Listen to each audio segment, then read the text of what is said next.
Salut, je m'appelle Donna et je viens d'une petite ville dans le Vermont. Aimez et abonnez-vous. Enfant, je vivais avec mon père et ma tante, qui avaient une grande ferme en dehors de la ville. Ma tante avait 5 enfants qui avaient tous de magnifiques cheveux blancs et des yeux bleus. J'avais un teint hâlé et des cheveux noirs bouclés, contrairement à toute ma famille. Et ça a donné à mes cousins toutes les raisons pour s'en prendre à moi. Tu veux savoir un secret, Donna? Tu es adoptée. Je pense que les buffles te ressemblent plus. Peut-être qu'ils sont ta vraie famille. Et je courais en pleurs vers papa à cause de tous leurs commentaires. Tout le monde est si méchant avec moi, papa. Ils m'insultent et disent que je suis adoptée. Pourquoi je ne ressemble à personne? Qu'est-ce qui cloche chez moi? Rien ne cloche chez toi, mon bébé. En fait, tu es la plus belle d'entre eux. Ils sont juste jaloux. Donc, ne laisse les mots de personne t'affecter, ok? Les mots de papa pouvaient toujours me calmer et me donner la confiance pour combattre mes méchants cousins. Notre ballon est tombé dans la porcherie, Donna. Va le chercher pour nous. Oui, allez, je vais t'aider à sauter aussi. Mais avant qu'elle ne puisse me jeter dedans, je l'ai frappée aux fesses et elle a atterri dans la porcherie, visage premier dans la boue. Donna! Oups! Tu te fais un bon masque facial pour être aussi jolie que moi? Grâce à l'entraînement que mes cousins m'ont donné, je pouvais combattre les méchants enfants à l'école, assez facilement aussi. Mais quand j'ai intégré la 4e, papa a eu un accident dans la grange et il est entré dans un coma. Les médecins ont dit qu'il avait eu une chance de se réveiller, mais ça pouvait prendre du temps. Et puis, ma tante m'a dit quelque chose qui a changé mon monde entier. Donna, tu vas vivre avec ta mère dorénavant. Ma quoi? Papa m'a dit que maman était décédée quand elle m'a donné naissance. Mais là, ma tante me disait qu'elle était assez en vie. Qu'est-ce que tu dis, tata? Papa a dit, ton père a menti. Ta mère est partie après ta naissance pour se faire une carrière. Et elle n'est jamais revenue. Donc, ton père pensait que c'était mieux de ne jamais t'en parler. C'est fou! Et pourquoi tu me dis ça maintenant? Comment je peux partir et vivre avec... Je ne peux pas me permettre d'élever 6 enfants toute seule. Je suis une femme pauvre. Tu dois comprendre ma situation, Donna. Bien sûr, elle n'était pas une femme pauvre. C'était juste une radine. Mais c'était la moindre de mes inquiétudes après cette nouvelle bombe que ma tante m'a jetée. Ma mère. Elle allait venir me chercher le lendemain. J'étais nerveuse et énervée. J'avais hâte de lui demander pourquoi elle m'avait abandonnée. Mais au lieu de ça, une limousine m'attendait devant la maison. Et la seule personne à l'intérieur, c'était le chauffeur. Oh mon Dieu! Le chauffeur m'a emmené à un énorme manoir. Je suppose que ma tante ne mentait pas. Maman s'est fait une carrière. Bienvenue dans votre nouvelle maison, mademoiselle. Je suis Gilbert, le secrétaire de votre mère. Quelques servantes ont emmené mes affaires à l'intérieur. Et monsieur Gilbert m'a montré ma chambre. Ma mâchoire s'est décrochée en voyant combien elle était grande et belle.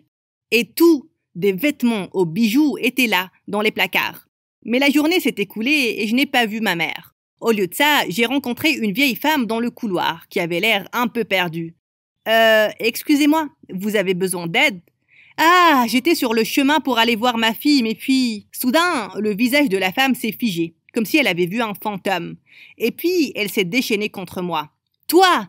Comment oses-tu casser mon collier préféré, espèce de sorcière? Je ne vais pas t'épargner. Elle s'est jetée sur moi, mais heureusement, M. Gilbert est intervenu à temps et l'a tirée en arrière. Et les servantes l'ont emmenée. M. Gilbert m'a demandé si j'allais bien. Et puis, il m'a dit que c'était ma grand-mère et qu'elle avait l'Alzheimer. Ce qui voulait dire qu'elle oubliait souvent les choses et qu'elle se comportait bizarrement. Plus tard cette nuit-là, je ne pouvais pas dormir. Je suis donc allée en douce à la cuisine pour prendre des trucs à grignoter. Mais en ouvrant le réfrigérateur, une ombre est apparue derrière moi. Et on a toutes les deux crié « Ah !» Les lumières se sont allumées et j'étais ébahie de voir une femme se tenant devant moi. Maman? Elle s'est tenue là, figée comme une statue. Mais puis, elle est juste partie sans dire un mot. Quoi? Elle ne voulait pas me parler? Le lendemain matin, on s'est assis à la table du petit déjeuner. Et durant tout le repas, elle n'a dit aucun mot. Et elle ne m'a même pas regardée. Je me suis déchaînée. C'est quoi cette attitude froide? Tu es au moins ma mère? Si tu ne veux pas que je sois là, dis-le. Elle a laissé échapper un grand soupir et elle a dit « Assis-toi ». Hein? Assis-toi. Jamais. Je suis partie en furie et je suis allée dans ma chambre. Cette femme est folle. Plus tard, M. Gilbert est venu et m'a dit que maman m'a inscrite à la meilleure école de la ville. Si je l'intéresse vraiment, pourquoi elle ne vient pas et elle me le dit pas elle-même? J'ai claqué la porte, mais puis j'ai compris. Je devais aller en cours de toute façon. C'était mieux que d'être toute seule à la maison. Lors de mon premier jour, j'étais en route vers ma classe, quand des élèves m'ont entourée comme si j'étais une sorte de célébrité. Et les garçons se sont rassemblés en me demandant mon numéro. Qu'est-ce qui se passait? J'étais le vilain petit canard dans ma famille. Mais ici, tout le monde était fou de mon apparence. J'ai essayé de m'enfuir de là, mais j'ai fini par heurter un garçon. J'étais sur le point de tomber, mais il m'a rattrapé à temps. Oh, merci tellement. Mon Dieu, tu es si lourde. Wow, hé, débile, va. Quand je m'étais relevé, il était déjà parti. Idiot. Il s'est avéré qu'il était dans la même classe que moi. Je me suis avancé vers ma chaise et j'étais sur le point de m'asseoir quand il l'a tiré derrière moi. Et je suis tombé sur les fesses. De nouveau. Toi, tu vas le payer. Je lui ai sauté dessus et une bagarre a éclaté. Et on a tous les deux fini en détention. C'est à cause de toi que je suis ici, mon tout premier jour de cours. J'essaye juste d'être gentil avec toi. Ces gamins ont versé de l'encre sur ta chaise pour te charrier. Mais tu m'as laissé tomber plus tôt aussi. Eh bien, tu étais juste trop lourde. Qu'est-ce que j'aurais pu faire? Tiens, considère ça comme des excuses. Il m'a donné une belle rose, mais en la tenant, il l'a pincée et de l'eau est sortie et m'a aspergé le visage. Ça, c'est pour m'avoir mis en détention. Ah, idiot! Plus tard, j'ai découvert qu'il était Joey, l'enfant le plus intelligent de ma classe, mais il était tellement agaçant. Il était en compétition avec moi en tout, et il s'en prenait à moi tout le temps. Puis, quelques jours après, quand je suis rentrée, Monsieur Gilbert m'a informé que maman voulait m'emmener à une fête. Waouh! Elle s'est enfin souvenue que j'existais. J'étais sur le point de refuser, mais puis j'ai pensé à un plan pour lui apprendre une leçon. Oh, ça a l'air super. Dis-lui que je viendrai. Les servantes m'ont ramené une robe très mignonne et je suis descendue toute pomponnée. Durant tout le trajet vers la fête, maman n'a pas parlé, comme d'habitude. Donc, quand on est arrivé, j'ai saisi l'opportunité pour me présenter à tout le monde. Je suis montée sur scène où le groupe jouait et j'ai enlevé la robe chic pour révéler les vêtements hideux que je portais en dessous. Bonsoir tout le monde, je m'appelle Donna et je suis ici avec ma mère qui me traite avec tant d'amour. Et regardez, elle m'a acheté cette superbe belle robe pour cette fête super ennuyante. Qui d'autre pense que cette fête craint? Je pouvais entendre les gens rire et maman avait l'air très gênée. Mon plan a marché. Mais en descendant de la scène, j'ai trébuché. J'ai atterri sur un serveur qui a fait tomber un plateau rempli de boissons. C'était un désastre. J'ai vu quelques gardes courir en ma direction et j'ai couru pour sauver mes fesses. Mais j'ai fini par heurter quelqu'un. Personne d'autre que Joey. Qu'est-ce que tu fais ici? Puisque c'est ma maison et que c'est la fête de mon père, je devrais te poser la question. Tu me suis? Dans tes rêves. Mais c'était sa maison. Waouh! Les gardes me cherchaient toujours. J'ai donc essayé de me débarrasser de Joey, mais il a pris ma main et m'a tiré dans une chambre. Qu'est-ce que tu fais? Chut! Quand ses doigts ont touché mon visage, j'ai ressenti une étincelle, et puis je l'ai repoussé. Je n'ai pas besoin de ton aide. Cool alors, je vais appeler les gardes tout de suite. Sécurité! J'ai essayé de l'empêcher de crier, mais on a fini par tomber tous les deux sur le lit, l'un à côté de l'autre. Durant quelques secondes, j'ai fixé ses yeux, mais puis je me suis rapidement levée. Qu'est-ce qui clochait chez moi? J'étais coincée avec lui, dans cette chambre, et à ma surprise, ce n'était pas aussi mauvais de traîner avec lui. Il m'a montré sa collection de figurines. Et c'est aussi avéré que sa chaîne YouTube préférée était mon histoire animée, tout comme moi. On a fini par en parler durant des heures. Soudain, j'ai réalisé qu'il se faisait assez tard, et il m'a proposé de me raccompagner à la maison. Si tu es gentil en vrai, pourquoi tu me charries tout le temps à l'école? Eh bien, parce que tu es la fille la plus intelligente que j'ai jamais rencontrée.